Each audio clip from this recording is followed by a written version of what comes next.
রাধে রাধে বন্ধুরা, চলে এসেছি আরও একটা ব্লগে।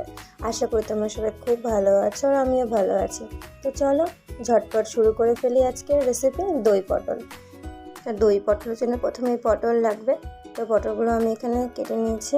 আর এরপর অন্যদিকে কাজু, কিশমিশ, দুটো লঙ্কা আর চারমগজ ভিজিয়ে রেখেছি। আর একদিকে ধনে গুঁড়ো, জিরে গুঁড়ো, অল্প জল দিয়ে এটা গুলে আমি আলাদা করে সাইডে রেখে দিয়েছি। এরপর আমি হালকা আঁচে পটলগুলোকে একটু ভেজে নেব। কাজু, কিশমিশ, চারমগজ আর লঙ্কার পেস্টটা হয়ে গেছে। আর এরপর এর মধ্যে আমি একটু টক দই মিশিয়ে দেব পরিমাণ মতো। মশলাটা পুরো তৈরি হয়ে গেছে। এবার আমি পটলগুলোকে নামিয়ে নেব। এরপর ওই তেলের মধ্যে গোটা গরম মশলা আর জিরে আর ধনের গুঁড়োটা আমি দিয়ে দেব, সাথে তুলে রাখা ভাজা পটলটাও।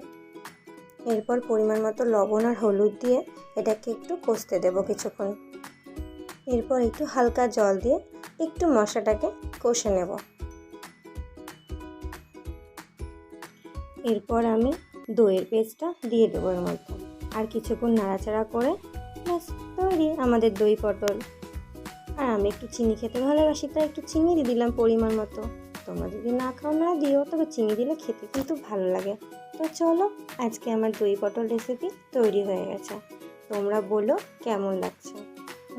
বাড়িতে কিন্তু বানিয়ে খেও, আমি কিন্তু দেখিয়ে দিলাম, খাওয়াতে পারবো না বাপু। তোমরা বাড়িতে বানিয়ে খেও আর অবশ্যই বলো কেমন হয়েছে।